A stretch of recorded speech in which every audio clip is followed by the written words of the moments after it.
So, as I was saying, let's continue on with our EV Nova. As always, I am Pyre Valor, and this is the Lean Mean Stream Machine. When we last left off, we had just picked up Michelin from the Soul Bar, and we're going to embark on his Wild Geese storyline. However, before we do that, it'd be nice to polish off the Sigma Shipyards mission chain.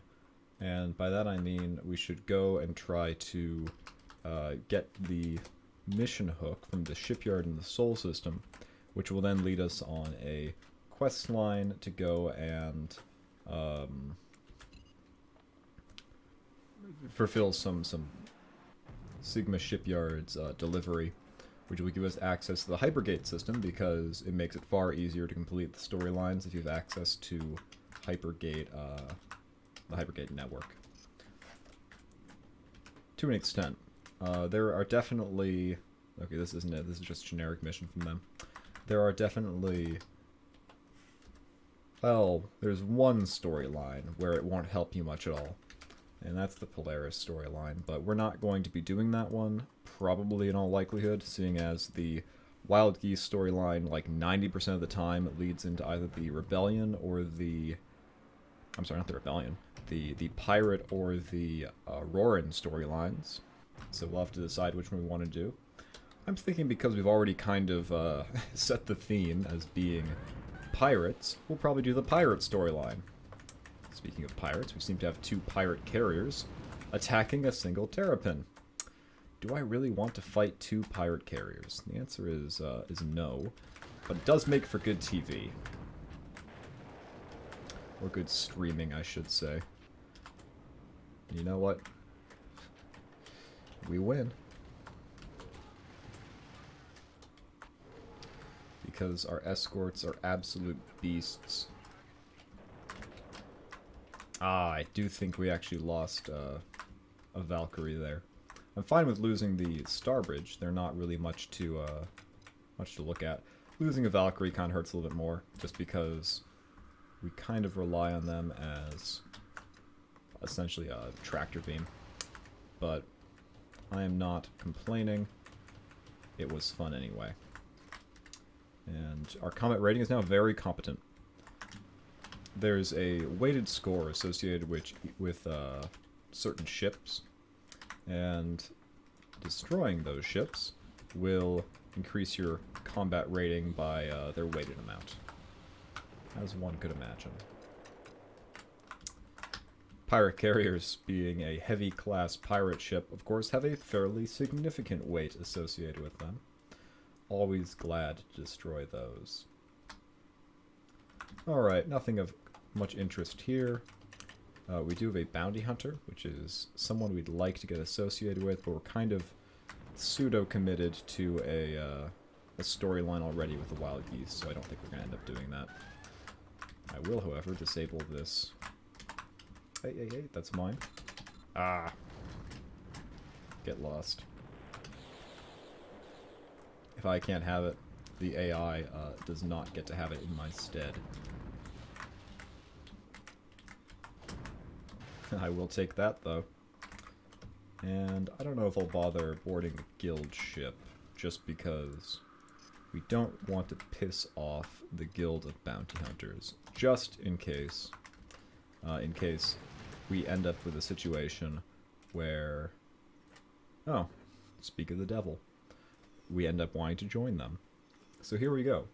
As we sit enjoying a well-earned drink after fighting that bounty hunter, an athletic-looking, lean-faced man walks out of a crowd and sits down at your table. "Are you Captain Pyre Valor?" he asks politely. You cautiously nod in agreement. "I'm Jack Fulsnam, captain of the Hunter and member of the Guild of Bounty Hunters," he continues quietly. "You've got quite a reputation for combat. At this point, I really should hope so. I have been called in to see if you would like to make a little extra cash." "Sure." "Okay, here's the deal." Fulsnam continues. "The Guild is prepared to offer you membership, and a share of the reward if you can destroy an Auroran ship named the Doomblade." "Ah, I see they play Magic the Gathering. 1 in a black, destroy target creature." has been nosing around the system and its surroundings. The military is not prepared to spend the enormous resources required to locate a single ship, so they have posted a bounty, and that's where we come in. You're a little thin on the ground right now, so we're offering the job to you. Simply put, if you want to get your share of the bounty and become a member of the Bounty Hunters Guild, you have to go out, find the Doomblade, and destroy it. Then collect your payment, find the guild offices on the Cane Band. The actual bounty from the Federation government is 20,000 credits, but the guild will take 50% as a one-off membership fee. If you succeed, they will give you clearance to access all of the bounties through the mission BBS, every time you land. Of course we're going to do it. If you're any ship captain worth his salt, they don't really present too much of a challenge. Boarding this ship before it gets destroyed, however, will present something of a challenge. I'm going to let him get eaten by this manticore, because the salt, the sodium will flow through me. The manticore ate them. Ain't that just the way it goes? Alright, so let's find an Auroran and blow them out of the sky. There they are. Doomblade. Disabled. I don't think we can board them. There will be bounty hunter missions later on that necessitate boarding ships, but this is not one of them. So we're going to roast them, and that's that. Go down to the Cane Band to make sure that we remember to upgrade our new... Oh, look at that. The Sol system is actually unfriendly now. I wonder what I did. Probably blowing up that guild member, actually, because they are kind of associated with the Federation. But you know what? I just don't care. You gotta do what you gotta do. There we go. They're friendly again. We're on the border of our reputation with the Federation, evidently. Walking that thin line.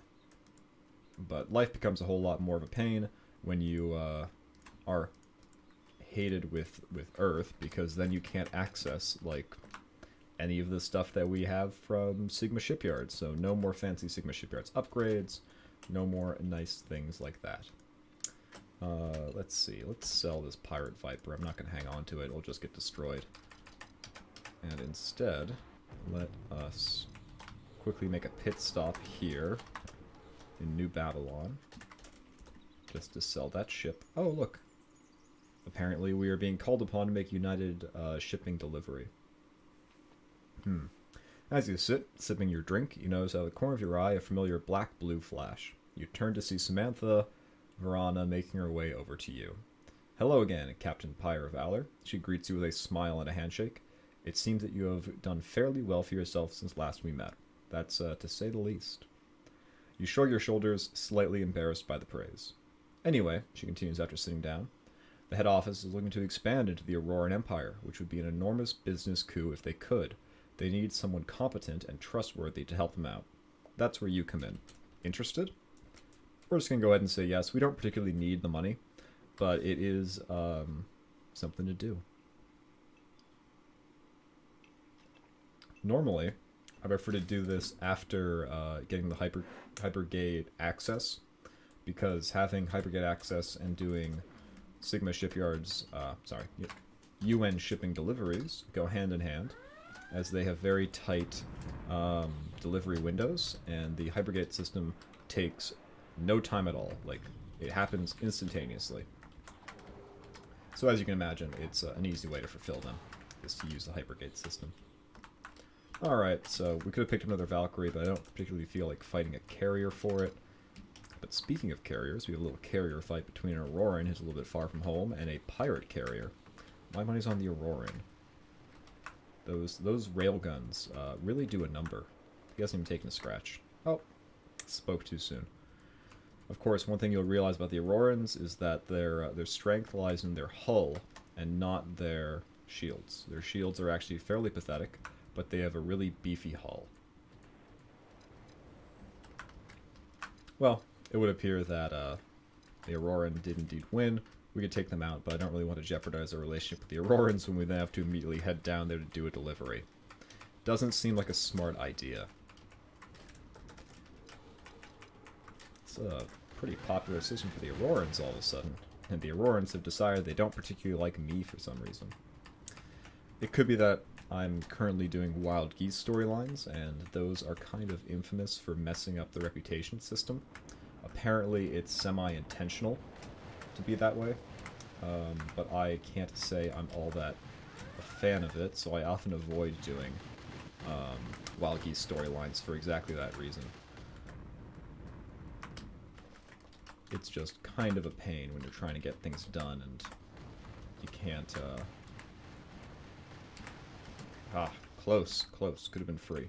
And now this guy's gonna blow up my stuff. Oh, he's using EMP torpedoes. Illegal for civilians, but not when you're a Federation destroyer. Oh well. We didn't lose any escorts, so I really can't complain. Can you win against 2 Thunderheads? Maybe.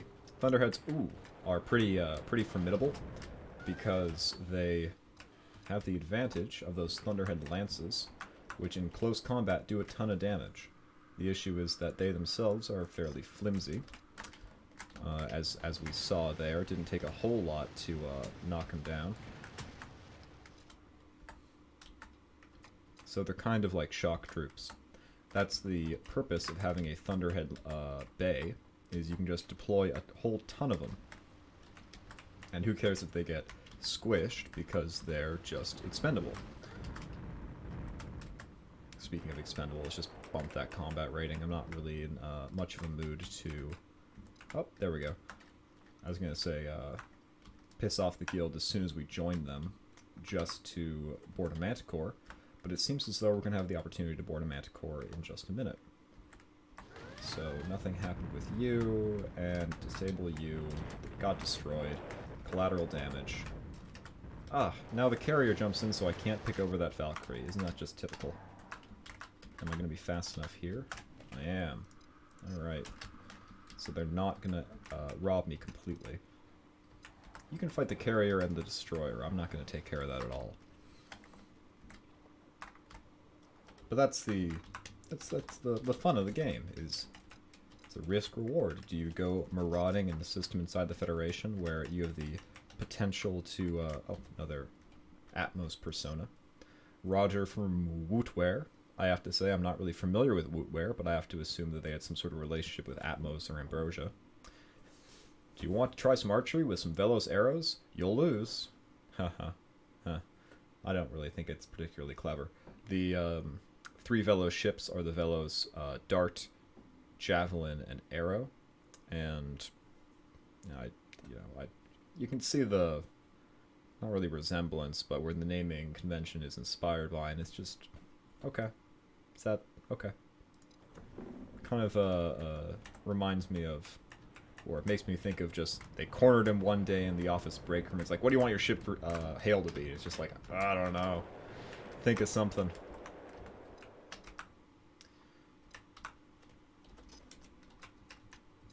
Yeah, I don't really care about taking these guys down. The Enterprises are not that exciting to fight. There is a beam variant, which can make things a little bit more interesting, but they're rarely seen. They're kind of boring. I used to target them exclusively back before I had the squad, so to speak, of escorts in other games to just kind of serve as an intermittent stepping stone between taking down small things like Thunderheads and then taking down Manticores and Carriers. But I found using this strategy where you have a bunch of Valkyries, you can just go right to the Manticores and Carriers. That they're actually pretty easy to take down if you can close the distance. So evidently we've annoyed Soul in some way where I don't know what it could possibly have been, but there it is. So if we want to land, we got off. Oops, nope. You can actually hail planets by selecting the planet, having no target selected with your, whatever this is called. And you can demand tribute, which is the mechanism you use to take over planets, or you can offer a bribe. We can't actually demand tribute because our combat rating is not, I think deadly is the minimum requirement. But we can offer a bribe to land. Yeah, I'm willing to pay 4,000 credits to land on Earth. Works for me. Drop in the bucket. Joke's on me, though, there's nothing worth buying here. And I don't think we actually need any more Sigma Shipyards upgrades. So, if that's the case, let's just go down to the Auroran Empire and get this UN shipping thing out of the way.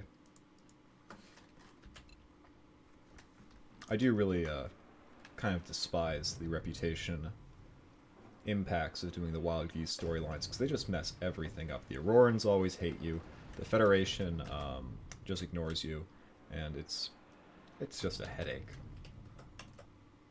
Not a fan.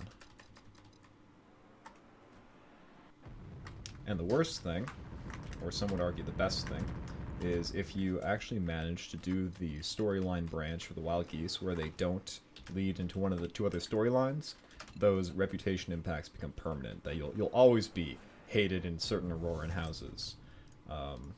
Just, it's pain. Makes it very hard to do the Auroran campaign.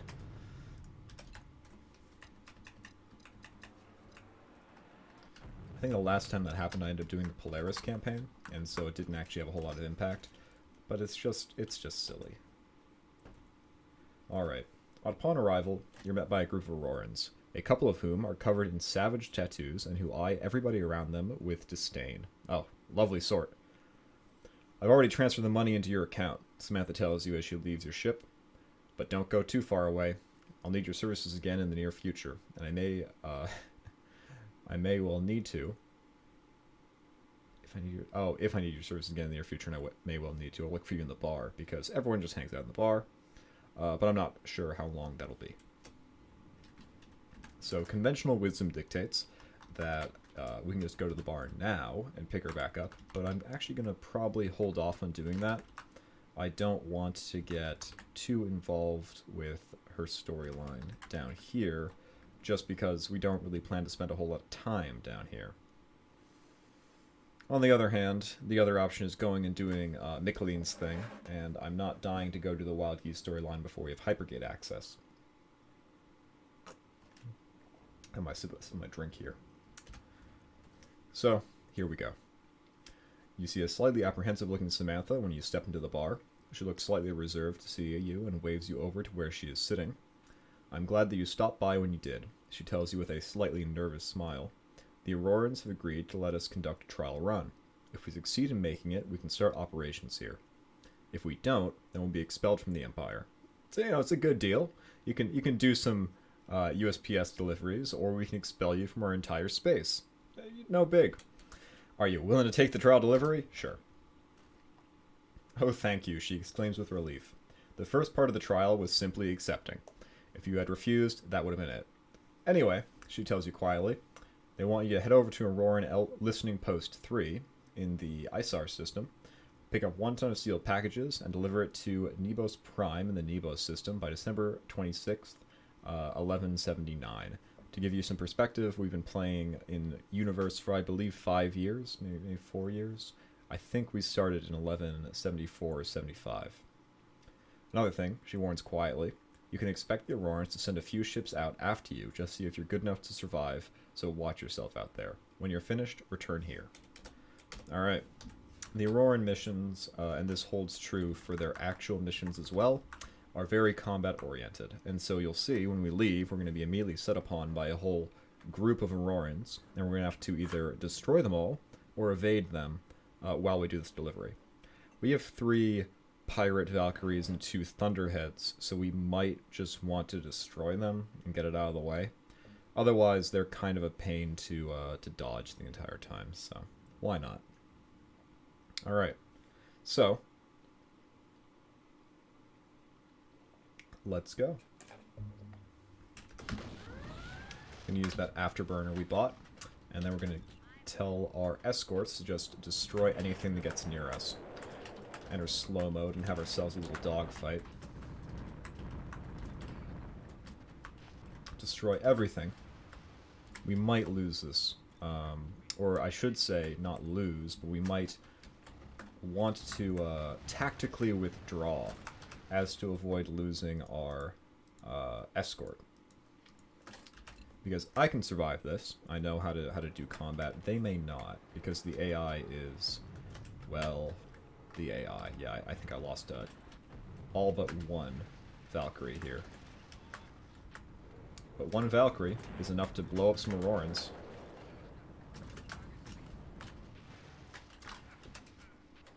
You can actually hear they make little noises over the comm when you tell them to attack things. Which is kind of amusing. Ah, they got me. Alright, so evidently we are not as well armored as I believed us to be. And so this time we're going to try doing the more evasive approach. I'm not going to use the word cowardly because that reinforces the stereotype the Aurorans have about the Federation. But we're definitely going to not engage them in direct combat. We're just gonna jump away as soon as possible and hope that we don't lose too much of our escort. Indeed, we lost none of it there. Did you know that the Canadian province of Labrador and, was it Newfoundland, used to be two separate provinces? They changed it because they were just having none of it. No. I think it's funny. Alright. Man, those listening posts are such a pain. Their landing radius is so small. Alright, let's try it again. You can imagine that if you're doing this in hardcore mode, that this becomes very, very frustrating. In fact, I usually don't even bother doing this in hardcore mode because the UN shipping chain doesn't lead to really anything important except just missions with higher rewards. And I already can get all the rewards I really want doing combat missions. So I don't see the point. Other than, you know, for flavor or whatever. If I'm doing a challenge maybe where it's, hey, let's try to do the ridiculous missions. The missions that would be difficult to do otherwise. Got it. Alright. As soon as you land, you head over to the offices of the Dockmaster, and when you eventually locate her, she turns out to be another one of those savagely tattooed Aurorans. Well, of course she is. She's on her Auroran listening post. She hands over the package to be delivered without comment or question. You get the feeling that she does not like you very much for some reason. Yeah, that's probably true. Alright, so from here, we're going to deliver it, I'm sure, to the other side of the galaxy, because that's always how these things work out. Yep, we're going our way the Nibos system, which is all the way over there. So let's plot out our route. I expect it will take us all over creation to get there. Gonna have to go through the Tekkel spine and down into, I call this area the Harp. You'll see why when we get there. It kind of reminds me of a harp. I'm going to try to avoid combat whenever we can, just because I don't want to lose any escorts. They're kind of a pain to get. We've already lost one Thunderhead, but I was going to sell the Thunderheads anyway, so not a big deal. Now I believe the Aurorans are going to leave us alone at this point, but they might be waiting in the destination system. We'll see. We'll stop and refuel at this listening post, because apparently I love the challenge of trying to land on these things. There we go. They've got a bunch of them. It's like the Cold War between them and the Federation. It's like how Russia had those listening posts in the deep Siberia.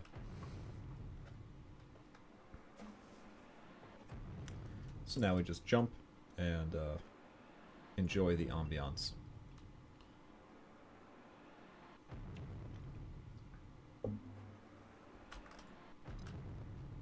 Alright, one more jump. Then we have to refuel.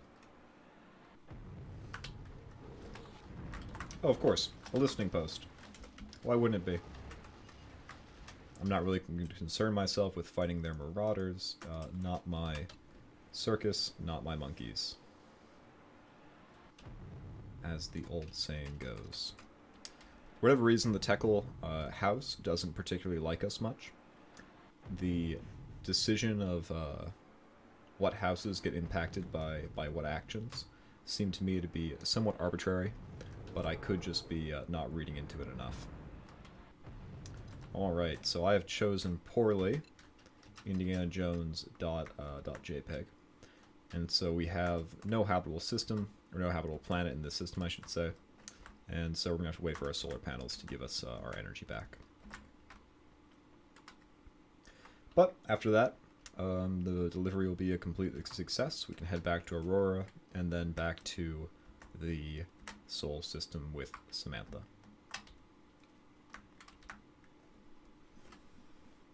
So we're just going to drift around for a minute. Later on, you can get reactors for your ship. They take up more room, but they have a much higher recharge rate than a simple solar panel. Alright. As soon as you land, you jump out. You jump out. Oh, good. And take your package to the office of the dockmaster. Without a word, the huge man, with a myriad of small, colorful tattoos all over his exposed flesh, takes the package off your hands. He nods and turns away to get back to his work. You recognize the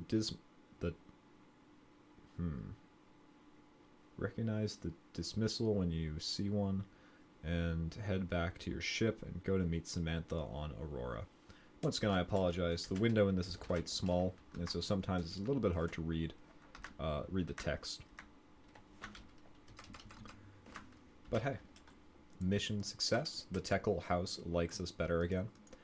I don't know. I just don't know. One thing about Auroran space, which is a little bit annoying, is the Auroran space actually forms a kind of horseshoe around the Federation. So it's very disjointed, and their hyperspace pathways kind of take a zigzag pattern. And so if you were to go into this inner portion where the Danny house is, you actually can't get from there to the outside portion without going through this kind of Kippa crossover where the pirate system is, pirate system with Houseless, the asteroid station, which is kind of neat. We might go there later if we do more bounty hunter missions, but just a little bit harder to get around than in the Federation, where everything kind of radiates out from Sol. But they have hypergates, and so if we get access to the system, you can jump between all the hypergates in Auroran space. There's one in each of the family's main systems, and it links things together in a nice line. So here we go. Nice Auroran space station there. They got a bunch of those. They don't have many planets. Most of Auroran space is listening posts, those kind of large brutalist architecture space stations, and there are a smattering of planets here or there.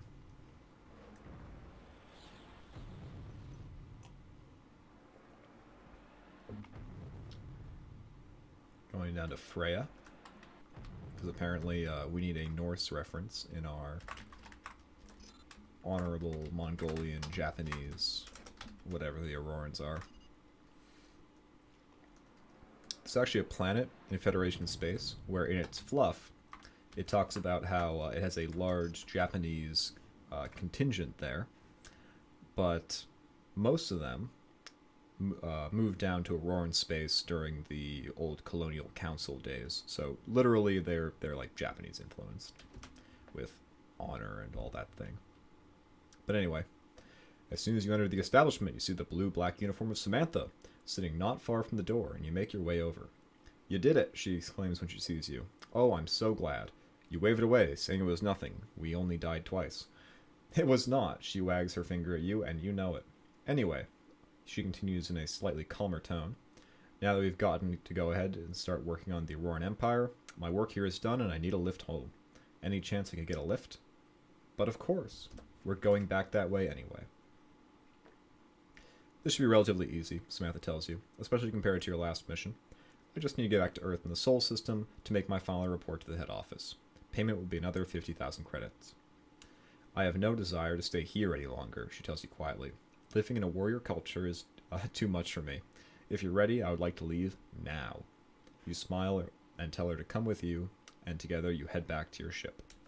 Alright. Very successful. Well done, well done.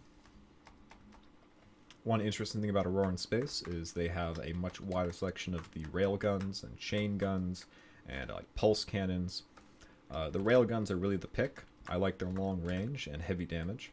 They also have a different sensor boost. There are, I believe, 4 separate sensor boosts you can get in the game. They are all just called sensor boost. There's no way to tell them apart, except for reading the descriptions. The Auroran one here is actually the least effective, and so we're not going to buy it. But just kind of interesting.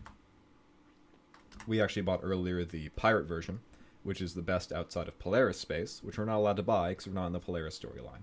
You can also buy matrix steel, which is their version of carbon fiber. It's much heavier, but it's effective. It does its job. It's literally just plating your ship in really heavy metal. And it's very Aurora and very, very straightforward and to the point.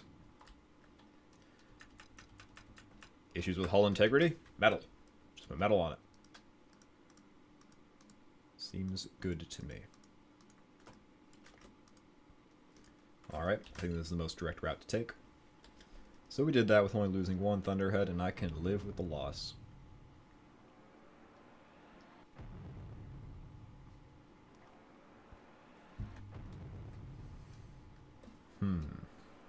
So, if we're lucky, we'll have the Sigma Shipyard's delivery waiting for us in the Sol system, and we can get those Hypergate codes. It will require one more jaunt down into Auroran space, but hey, nothing we're not well familiar with at this point. Let's go ahead and buy the Pirate Jammer. It can't hurt. Maybe we'll blunt some of those missiles coming in from the... Ooh, a derelict. Coming in from the pirate carriers that we raid. Gotta angle it. Gotta... Yeah. Too fast. There we go. It's just a normal one, not a pirate ambush. Works for me. The question is, where are they going?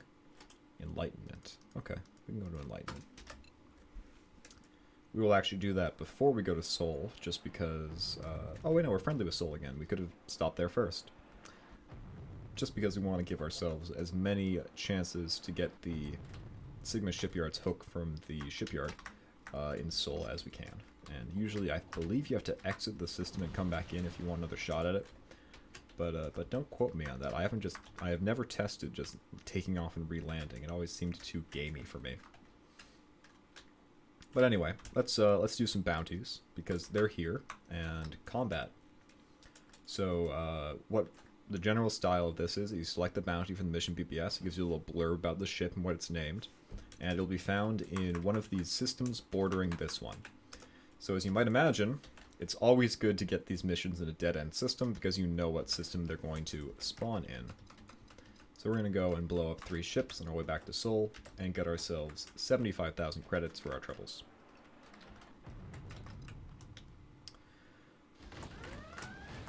Here they are. All at once.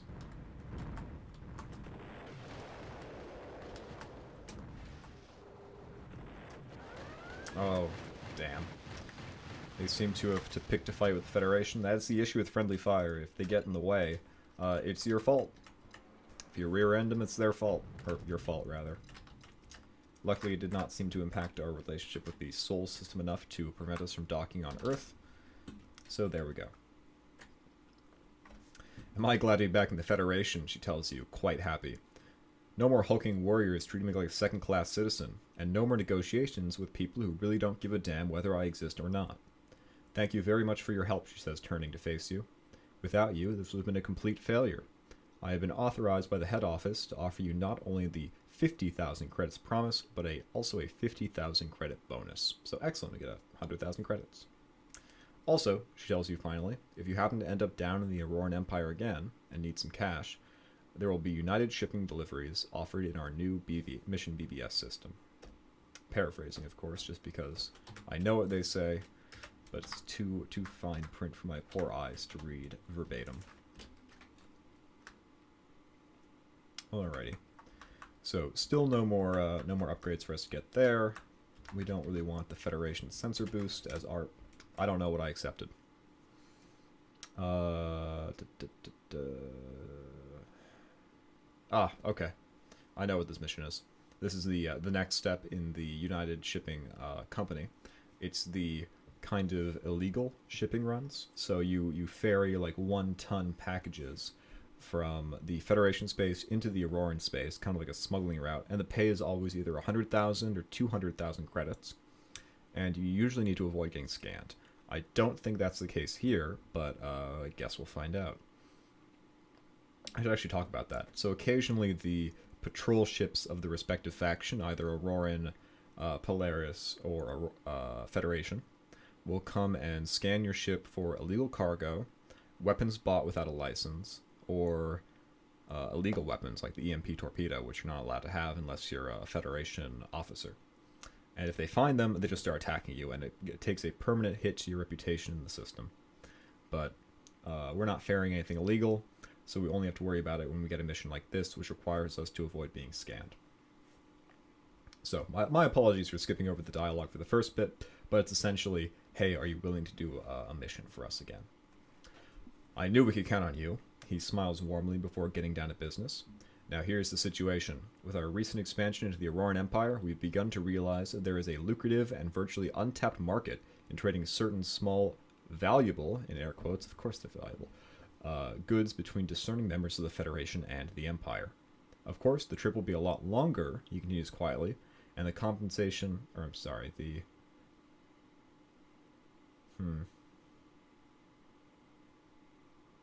commensurate risk is higher, but the pay is good. We've already have a few trial orders in, and one of them is for the delivery of Made by Helen, trademark, clothing to a gentleman in the disciplines on Discipline. Oh, it's a space station. In the Grax system on March 16th, the next year from now. The pay will be 100,000 credits upon completion. Sean informs you with a smile. You have to go to Helen in the ENR system and pick up the merchandise before heading down to the Empire. You will be met upon arrival by a United Shipping's official. Good luck. There's really no risk involved with this, so luck is not needed. All skill, 100%. Let's go. Everything will be completely fine. So Galadriel is wishing us good luck. Ahoy. Last time I was on so-and-so, the price of medical supplies was very low. Well, I hate to tell you, our day trading days are over. We have more than enough cash for the time being. It's entirely possible. If we wind up with a storyline which will get us to replace our ship, we may have to do some more trading just to get the funds required to do all of our upgrades on it again. But until that happens, and I should say if that happens, we can not really worry about credits so much. We don't really need them. Alright, you head over to the deliveries office and you pick up your cargo of 2 tons of Made by Helen clothing. The staff give you a hand to load it on your vessel. Excellent. Association, free trade, whatever. Don't want to particularly care about disabling, boarding, or looting, and I don't really want to tangle with the what do you call it, association, because that will be people you don't really want to annoy.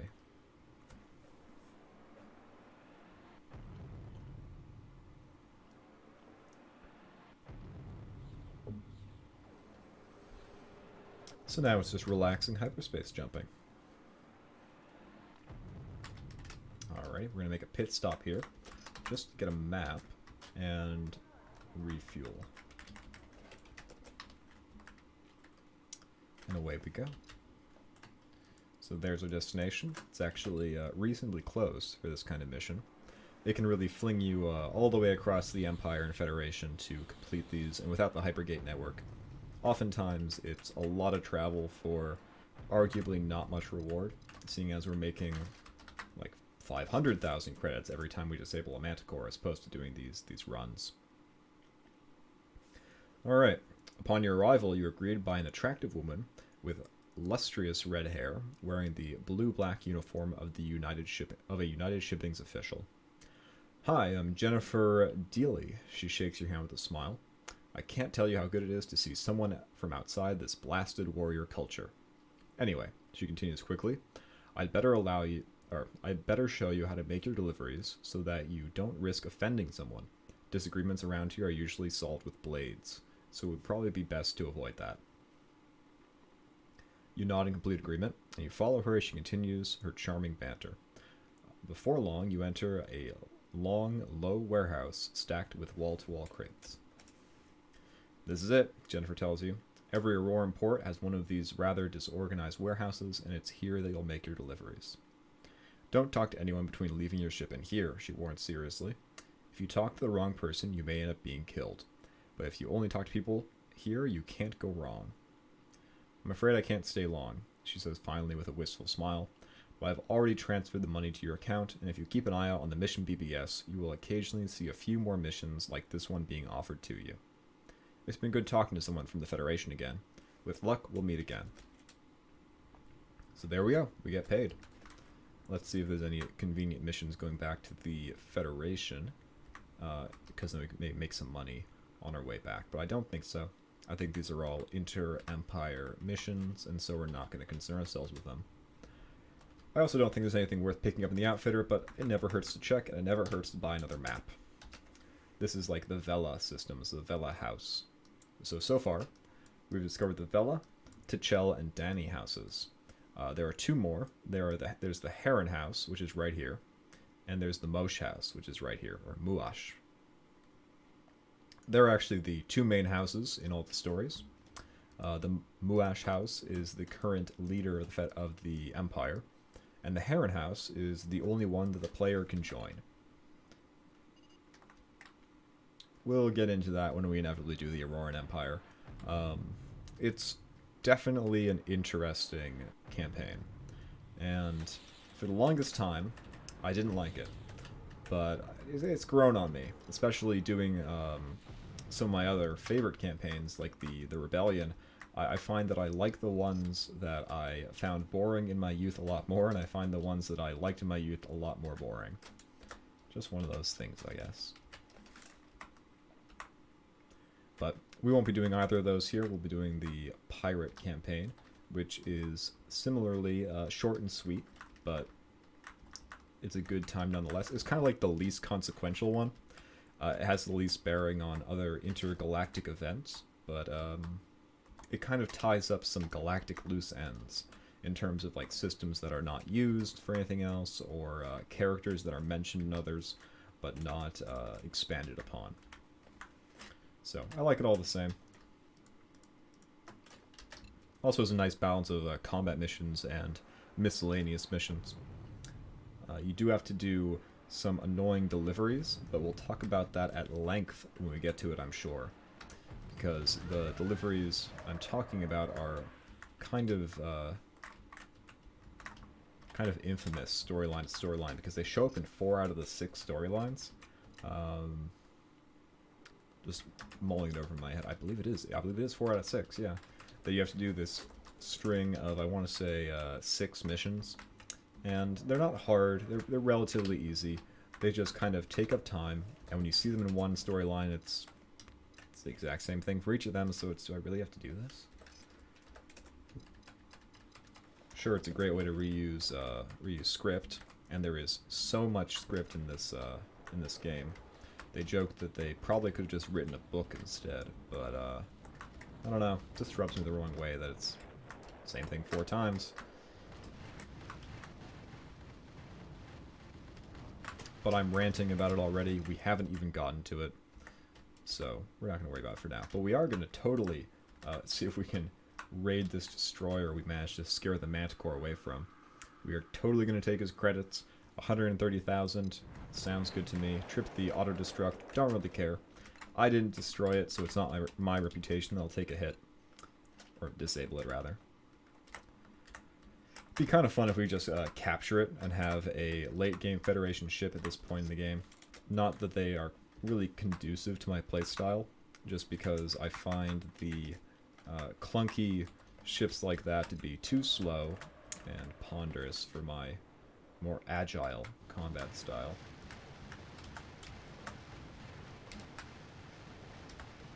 Ah, he got away. You can't win them all. You can't win them all. But I'm always looking to add another Valkyrie to my collection. Yeah, not another Thunderhead. We don't need more Thunderheads. Thunderhead, more like Dunderhead, right? Ooh, got him. Get roasted. Yeah, that's what I think about that Marauder. As always, the Federation carrier is causing a headache for yours truly. Let's try to take their Anaconda, just because I can. No. Ooh. Hitting that spicy 25%. Yeah, it wouldn't fit with the aesthetic anyway. Okay, I see ATMOS. Ooh, Scott Vardy. I don't see him very often. Aya. I don't know. What is all this? What has happened to my game? Very funny. So as you see, he has a bay with his Starbridge. The Starbridge makes a fairly decent carrier-class ship, and that seems to be what he's outfitted his to do. You may actually see he has little blasters on the side of his Starbridge. That makes it a modified Starbridge as opposed to a regular Starbridge. This is actually something you can do if you have a regular Starbridge and not a Pirate Starbridge, and you go, and I believe you need Sigma Shipyard's clearance to get it, but you can buy a upgrade to it which just adds those, and also adds, I believe, extra weapon mounts. Manticores. Easy pickings. But no capture this time. If I did capture it, I might decide to keep it. I don't know. Sometimes it's fun to keep them. In one of my previous games, I actually did keep one for quite a while, and as fun as it is, it's kind of suffering the same issue as the Leviathan, in that it's slower than a Valkyrie, and when most of your time is spent trudging around space, speed is king. You gotta weigh against survivability. Obviously, we're not just still darting around in a Viper, because I like not getting blown up on every mission.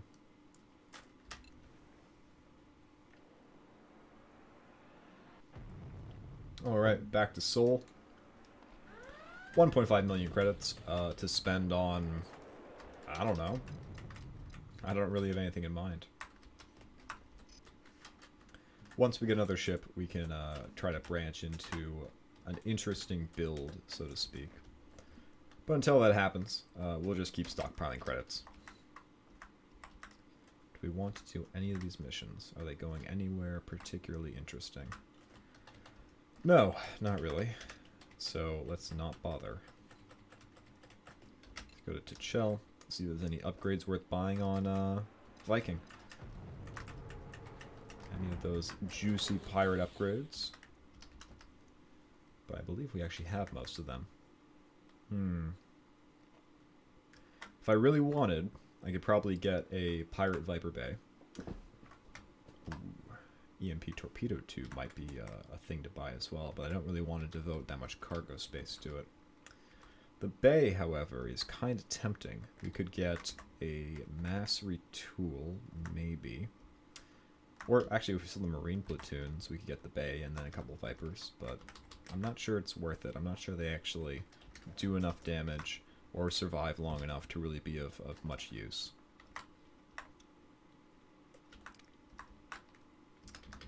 Let's do one of these Sigma Shipyards deliveries. I don't know if it actually increases our chances of getting the next thing in the main plot, but it can't hurt. This is one of the missions that are just made available by being a member of Sigma Shipyards. It is not one of the scripted storyline missions that we're actually trying to fish for.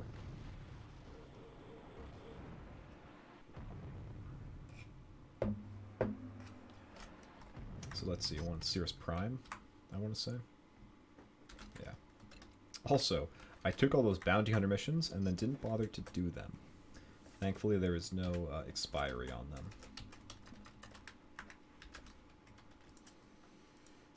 One nice thing about Sigma Shipyards missions, though, is they all terminate on Earth, and so if you find yourself not well liked by Earth, you can always use them as a way to dock. Because if you have a mission that delivers to a certain space, or to a certain planet, it gives you automatic landing privileges. You could do a long delivery, I don't particularly care to. Instead, let's just go and do those neglected bounty hunter missions. I believe I got them in the Jeff John system, and so this should be the place to go and find the offending ships. And lo and behold, here they are. There's one, and the other one is the Hellhound. Got him. Very nice. All in a day's work for one of the fearless bounty hunters. What's our combat rating? Very competent. Honors. Kill the bounty hunters. For some reason, I don't think the Sigma Shipyards actually has an associated honor. But, oh, there's Matt.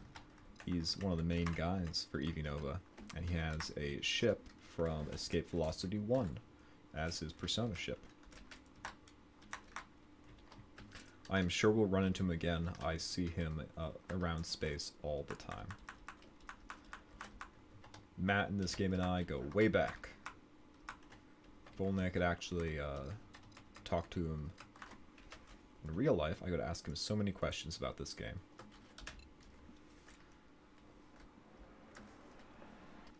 It's a shame that this is kind of an underutilized genre of 2D space exploration, because you do have other games like No Man's Sky and Star Citizen and all that stuff, which do the 3D approach, but I don't find the 3D approach very intuitive. I think that the kind of flight simulator aspects of it get in the way. Whereas with 2D, there's not a whole lot to wrap your head around. It's a couple of basic controls, and you're good to go. And this is not an opinion that only I have either. There have been a number of spiritual successors to the EV Nova franchise, the Escape Velocity franchise, I should say, as this is the third game in a franchise. Notable among them is Space Pirates and Zombies, which uses a similar 2D kind of playstyle. For some reason, it just doesn't get the handling down quite right. The ships don't feel like they have any weight to them. So me and Space Pirates and Zombies never really got along quite the same way. Another is Endless Sky, which is a game that's definitely made by someone with direct influence from the Escape Velocity franchise. They've stated as much, and it's free. It's free on Steam. There are no microtransactions or anything. It's just free. It's just a pure passion project, I guess. And it's okay. It suffers from certain issues. It does not have the same degree of polish as EV Nova does as of yet, but I believe they're still technically in a beta. It's technically an open access beta. And so maybe, hey, they have time to put that polish on it, to give the ships the proper weight and handling as one would expect. But I don't know. No game has been able to do it quite as well as EV Nova. I think what it is actually is people try to make it so the ships in their game accelerate too quickly. And this sounds silly, I know. This is one of those nitpicky things, but it makes a huge difference when you actually do piloting, because if it accelerates too quickly, the ship feels like there's no weight. Like, look how it takes time to actually overcome the acceleration in one direction and start accelerating in another direction. That's you know, it really makes it feel like you're piloting a ship. Whereas if every ship turns on a dime, it kind of takes away from the ambiance, the atmosphere, the feeling of quote-unquote realism. But hey, maybe someday they'll get it right. Oh, also, autopilot. There is so much autopilot in Endless Sky. You can tell the ships to go ahead and, as soon as you enter your system, go dock on that planet. And it autopilots you to the planet and docks for you. What's the point? Now, these are minor gripes. I've played my fair share of Endless Sky. It's a good game. I recommend, if you like this kind of thing and don't want to deal with trying to find a game from 2002, go check it out. But they are complaints all the same, and I don't think that they should be ignored. I think there are things that are definitely worth either making patches for, or if the developers agree with me, adjusting the levels in game.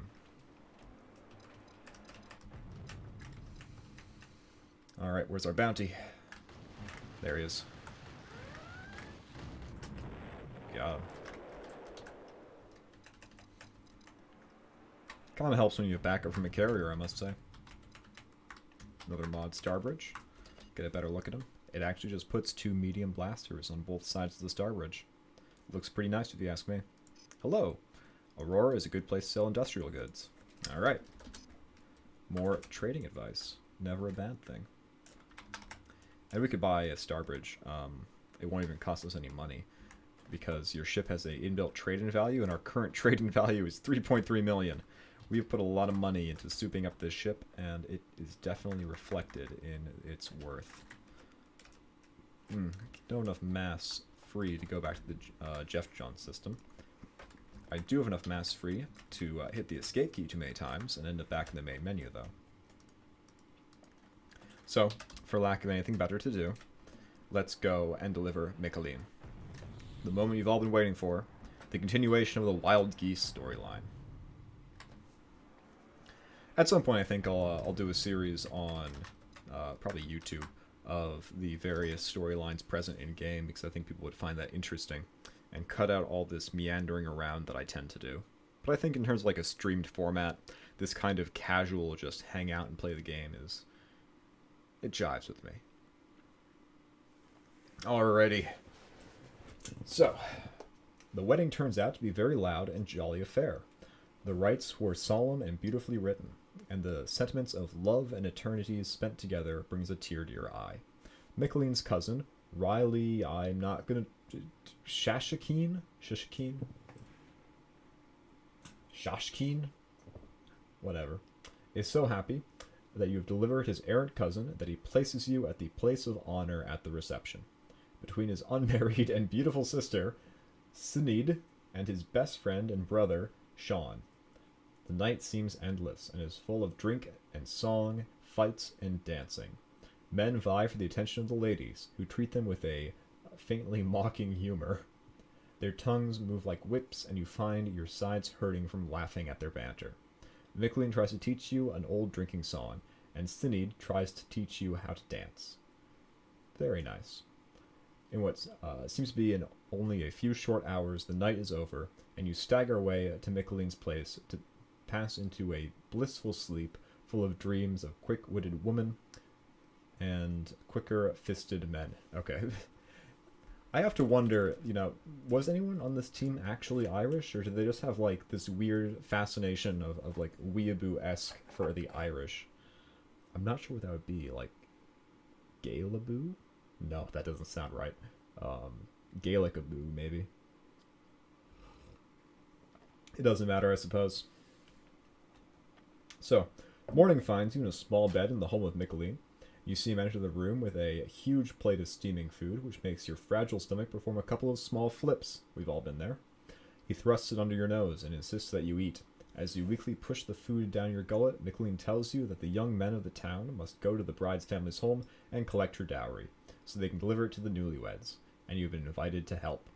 In fact, he says through a mouthful of his own breakfast, I've been told not to show up unless I have you in tow. You readily agree and spend another very enjoyable day in the company of these strange and hospitable folk. How nice. Let's check their outfitter for good things. Ooh, more particle cannons. Because obviously 4 is not enough. Not for the time being, though. For one, we don't have room. Thunderhead Bay, though. Alright, so from here we can go to the bar and get the next link in the chain, I should say. But I think we're going to go make a trip to Earth first and try to get that Sigma Shipyards mission. I know I seem kind of like single-mindedly determined to get this, but trust me, it makes life a lot easier.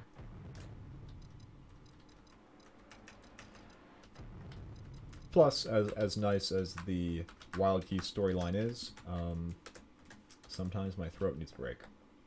It is very long-winded because they put a lot of care and effort into the game, into the writing, and it shows. Let's go to Giltechnia. There's another minor storyline that I want to try to get to fire about doing Giltechnia weapon testing. And doesn't that just sound fun? I think so. The issue is, once you get involved in a major storyline, it seems as though the frequency at which you can access the minor storylines drastically decreases.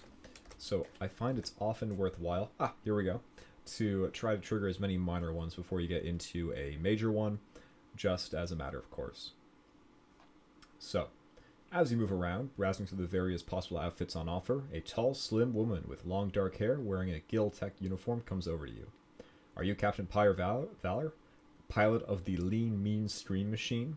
She asks in a very feminine voice, and you nod. I'm Sharon Masterton, manager of engineering services here at Giltech. and I was wondering if you're prepared to help get some parts for us. Sure. Glad to have you on board, she says with a measured smile. We need a shipment of parts for experimental weapons we're working on. We have 10 tons on order, and they are currently being held in storage on Attila in the Altair system. We need them to be returned here by July 30th. If you are successful, we might consider giving you more missions of this type. This is the first mission in a small chain to do weapon testing for the Giltechnia Corporation, and the weapons are actually pretty good. The majority of them, yeah, all but I think one, can only be obtained in this way. So if you are interested in getting them, you just have to do it. Finish off a quick bounty. We're going down that way anyway, may as well get paid.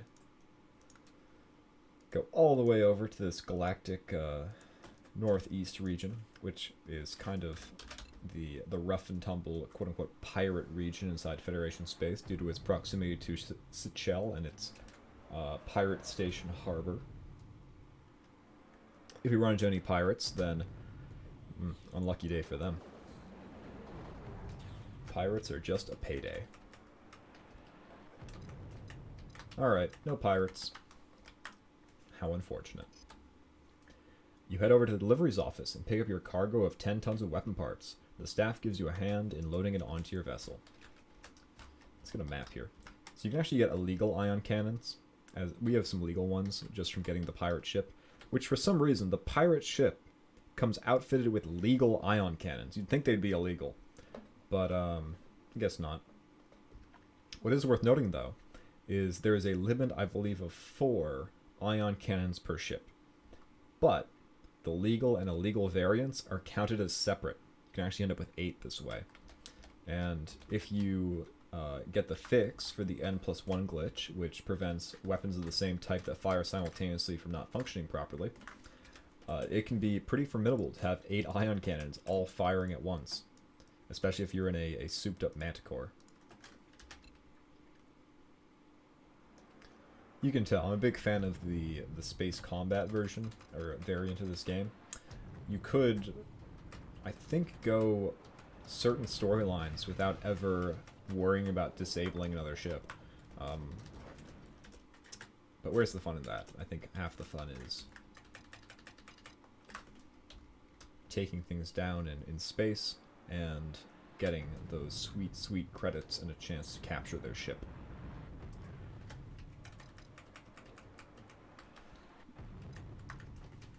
Alrighty, let's cash in this delivery. As soon as you land, Giltech dock workers swarm all over your vessel, and in only a few minutes they have unloaded their cargo. Sharon walks into the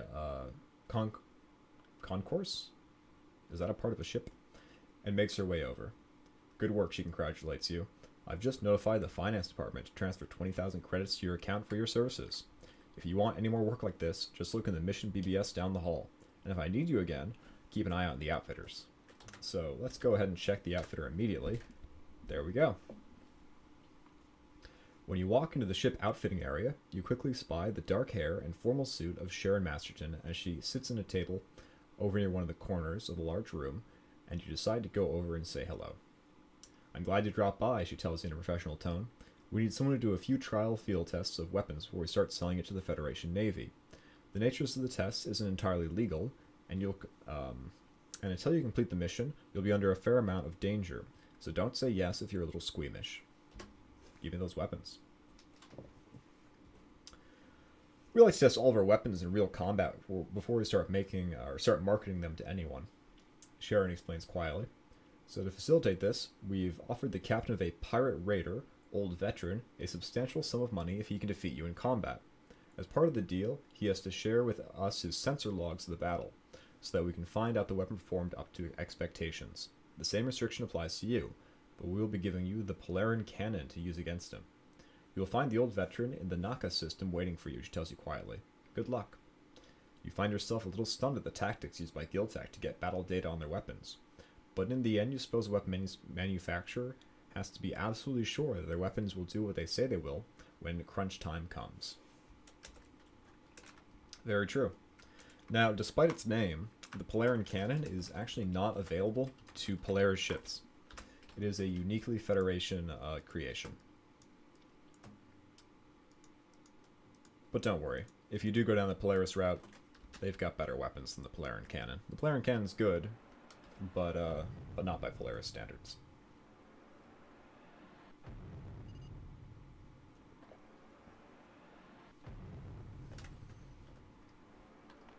After we complete this mission, I think we'll put a bow on it for now. We've been going for about an hour and 5 minutes, and my throat could use a bit of a break. Might be back later today. So that's the Polaran cannon, that beautiful purple thing. I'm supposed to destroy him. Defeat. It's not really clear. Can I board him? No. So get destroyed. Alright. That did not cause us to fail the mission, so that implies to me that destruction was an acceptable outcome. Is there a time limit on this? No. So we will stop at Earth to make sure we're not missing out on the Sigma Shipyard's hook. If we get it, then I guess we'll go a little bit longer because I want to get that out of the way, and I think it's kind of fun. Woohoo, speaking of fun. Ah, you got away. I hope that came through, because I pressed C to return to formation, and all they said was "Arr." I love this game. It's so much fun. What's a pirate's favorite constant? Arr! Ideal gas law constant. Yeah, I don't really care about the derelict at this point. We have so much cash that I don't really need an extra 75,000, and I don't particularly want to waste my time destroying a pirate raiding fleet should it prove to be a fake distress signal. Oh, come on, Sigma Shipyards, just give me the delivery. The wait, the anticipation is killing me. Give me access to that sweet, sweet hypergate system. Now, it is worth noting that 2 of the 6 storylines actually give you access to the hypergate system. These being the Rebellion and Federation storylines, but we're not doing either of those, so it'd be nice to get them ahead of time. As soon as you land, a dozen or so engineers begin swarming all over your craft, demanding your logs and taking all kinds of readings. Shaking your head, you comply with their demands without comment until you see Sharon making her way over. You did well, she compliments you, but that's why we chose you for the mission. Keep an eye out, we'll have more missions of this type for you in the future. Excellent. And as you can see, we can actually just buy more Polaran cannons at this point. It becomes a regular old outfit at this point. What is worth noting is before, I believe we had 20 cargo space available. We got this weapon via a mission, and so it just gave it to us, but it takes up 25. If we were to sell it, we would not get any room back, and so doing these missions when you have a full ship is a way of getting around the limitations of your ship size. And it will give you 3 separate weapons. There are 3 links in this quest chain that you can do, at least as just in general. There's one special case later on, and we'll address that when we do the appropriate storyline, but until then, no spoilers.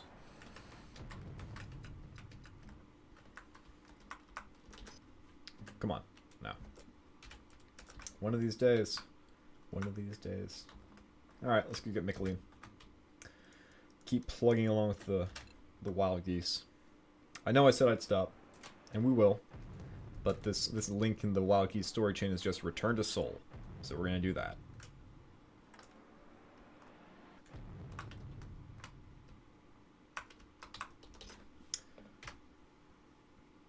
Ah, what fool I was. I forgot how much reading this one entailed.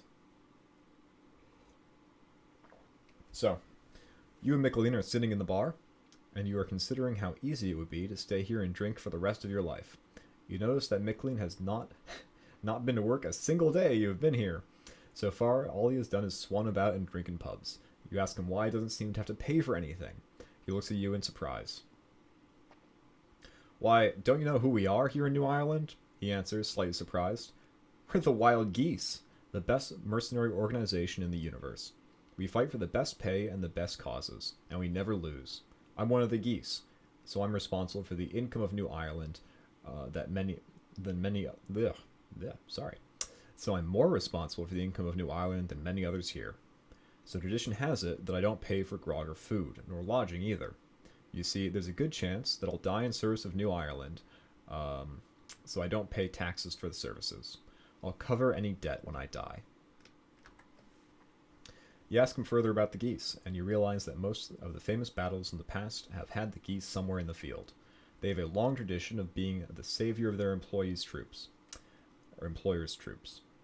And when the day is all but lost, and most men are ready to break, the wild geese find a special reserve and push on, often winning the day single-handedly.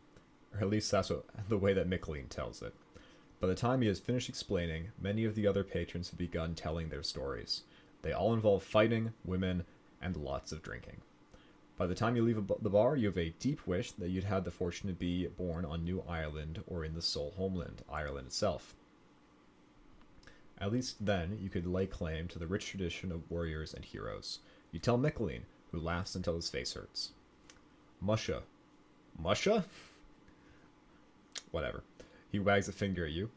It's talk like that cause folks to not let you leave. If you stay long enough, you'll look and think and sound as much like us. That a stranger won't know the difference. But unfortunately, I have to go back to Seoul and collect my ship. Can you take me back? Sure thing. You tell Micklin you'd be happy to take him back. Next day you head back to Seoul.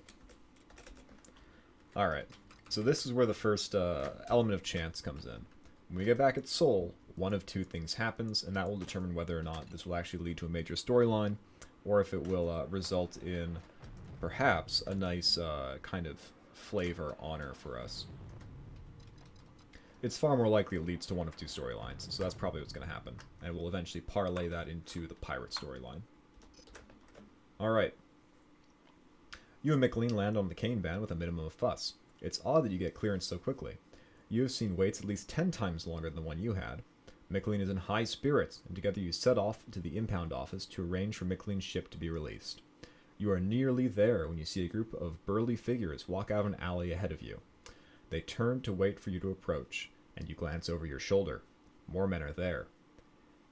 And a sudden sweat breaks out on you, as cold as the pit of as cold as the pit of your stomach. They are all armed in some way. Micklin stops and gives you an almost imperceivable nod. The hour is late, and traffic on the walkway is thin, made up mostly of the dregs of the port's population, the night walkers who only appear after most regular folk have gone to bed. There is little likelihood of outside intervention, and you are forced to let the other men make the first move. Foot soldiers, Micklin whispers from the side of his mouth. They work for a black-hearted bastard called McGowan. He runs a pirate organization in the Galactic North. He's the one who actually runs the Seychelles system. He has a lot of backing too, mostly from the Bureau of Internal Investigation. Hard to prove, but still fact. The big bastard in the middle is Bull John Pennant. He is McGowan's man in this sector, and a real piece of work too. The only problem is I owe him money, and lots of it. That and the fact that I blabbed on bedded with Pennant's wife. I don't like the looks of this little party. Well, you owe him money, and you slept with his wife. Tell you, not smart when he's an enforcer for the mob. Alright, so as soon as I press the enter key, we'll get one of two outcomes. I misspoke. After this window. Micklin Hugh, you worthless muck shoveler. Pennant steps forward, casting back his overcoat to reveal a sawn-off shot blaster. You have a lot of nerve showing your ugly face about here. We was tipped off to be dropping by, so I thought I'd get myself a little payback while I'm here. Boss wants his money as well. He starts to walk forward. The men behind you begin to close in. If I don't get out of this in one piece, McGowan whispers urgently, get back to New Ireland and find Eamon Flanagan. Tell him what's happened, and that I'm sorry about this. The men behind you charge, and Pennant opens fire with his shot blaster. Micklin pulls a hidden blaster from his coat and returns fire. And you turn to face the charging men behind you. You fire at one of them, but you feel a sudden pain in your back. You fall unconscious, and the engulfing blackness is the heaviest you have ever known. Okay. When you regain consciousness, the area around you is covered in blood. Some of it is pooled in places, but all of it indicates that the bodies of the fallen would have been removed. You lift your head and you see Michelin. He lies slumped against a wall, in a pool of blood. You crawl at his side, but you're already too late. He's dead. His face is a mass of bruising, and he has been badly beaten before the end. A note has been stuck in his chest with a dagger. Pyre Valor. The only reason we do not kill you, because you are not worth the effort. Do not bother trying to take this to the proper authorities. They weren't too fazed with the idea of Hugh dying. You would do well to forget this ever happened. Go about your business. It's the healthier option. Pennant. A sick rage fills you. Just recently, the man lying before you was a living, breathing person, whose very presence made you happy. Now he has died, and the men responsible have mocked the thought of you avenging him. You gently lift Michelin's body and head back to your ship. Michelin's dying wish was that you return to New Ireland and inform his people that he has fallen. You will return, and then come seeking your revenge. It is with great sadness that you lift off and set course for New Ireland, sending message ahead of you, passing on the news. So there we go. We will return to New Ireland with Michelin's dead body. This is, we have now locked in that we're going to be doing one of the two storylines, either the pirate storyline or the Auroran storyline, because that's what this branch of the Wild Geese storyline leads into. At some point, we may end up encountering this storyline again, if I were to do a new run, or I'll make a video about it. And you can actually have him survive that fight, and it's a pretty interesting alternate path, but not this time. It's a fairly low chance. I believe it's like a 10% chance of actual survival. So you win some, you lose some.